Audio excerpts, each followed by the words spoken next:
Dumpers जलाने का case. इंसदादी दहशतगर्दी अदालत ने आफाक अहमद को अदालती रिमांड पर जेल भेज दिया।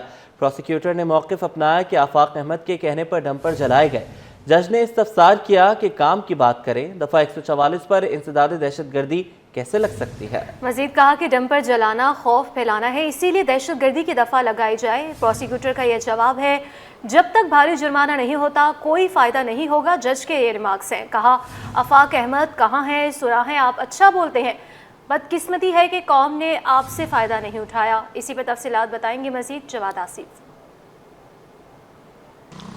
जी बिल्कुल, देखें, कोरंगी और लांडी में ट्रकों को नजर आतिश करने का मुकदमा है। आज इंसदाद दहशतगर्दी की अदालत में चेयरमैन महाजिर कौमी मूवमेंट आफाक अहमद को पेश किया गया है। आफाक अहमद को सख्त सिक्योरिटी हिसार में आज अदालत में लाया गया था, जहां पर जज के सामने केस की समाअत हुई है। अदालत ने तफ्तीशी अफसर से दौरान समाअत इस्तफसार किया कि आपने इसमें जो है दहशतगर्दी की दफात क्यों शामिल की हैं, जिस पर तफ्तीशी अफसर और सरकारी वकील का कहना था कि आफाक अहमद के कहने पर जो है वो जलाओ घेराव किया गया है।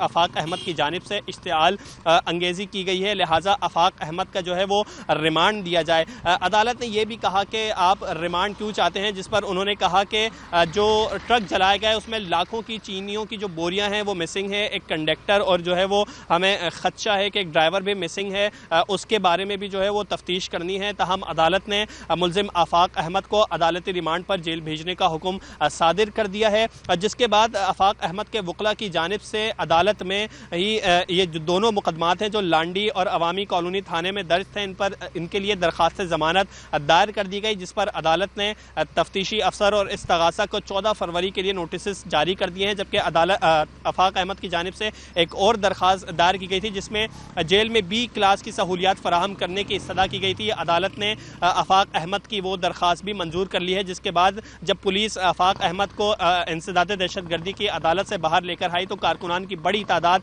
जो है वो गेट पर मौजूद थी, जिन्होंने बख्तरबंद पर गुलपाशी भी की है, जिन्होंने शदीद नारेबाजी भी की है। जबकि वो मोटरसाइकिलों पर जो है वो आफाक अहमद की बख्तरबंद गाड़ी के साथ ही आए थे और उनके साथ ही रवाना भी हो गए। और अब आफाक अहमद की दरखास्त जमानत की जो समाअत है वो 14 फरवरी को इंसदाद दहशतगर्दी अदालत में होगी। जी, आफाक अहमद की दोनों मुकदमात में दरख्वास्त से ज़मानत पर समाअत। आफाक अहमद की जेल में बी क्लास की फराहमी की दरख्वास्त मंजूर हो गई।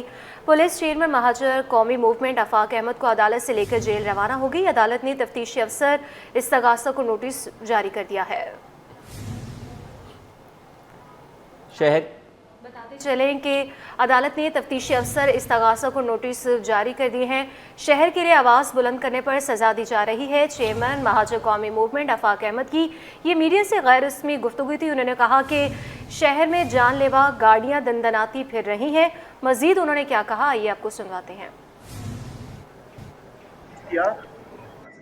इस शहर में जो डंपर माफिया की वजह से इंसानी जानें ज़ाया हो रही थी, मैंने उस पर इंसानी हमदर्दी और इंसानियत की वजह से बात की थी और आवाज़ उठाई थी। इस शहर के लिए आवाज़ उठाने की वजह से मुझे झूठे मुकदमात में मुलविस किया गया है और मैं ज़ाहिर के अब जेल जा रहा हूँ, लेकिन मुझे इस बात का दुख नहीं है। मैं जब बाहर निकलूँगा तब भी इंशाअल्लाह ताला हक की आवाज़ बुलंद करता रहूँगा, इस शहर के लिए, शहर के लोगों के लिए। इस शहर के लोगों को ज़ाहिर मुझसे अगर कोई उम्मीद है तो मैं उस उम्मीद पर पूरा उतरने की कोशिश करूँगा, इसलिए कि मैं उनका हूँ और वो मेरे हैं। इस शहर से मेरा ताल्लुक ज़ाहिर है कि कोई नया नहीं है। तो इस शहर के अंदर जो कुछ हो रहा है, जिस तरह इंसानी जानें ज़ाया हो रही हैं, तो उस पर मैंने आवाज़ उठाई थी और उस आवाज़ उठाने की वजह से मुझे ये सज़ा दी गई है। यानी मैं आज जेल जा रहा हूँ, लेकिन मेरे इस जेल जाने की वजह से वो लोग एक्सपोज हो गए जो डंपर माफिया और वाटर टैंकर की माफिया को सरपरस्ती कर रहे हैं।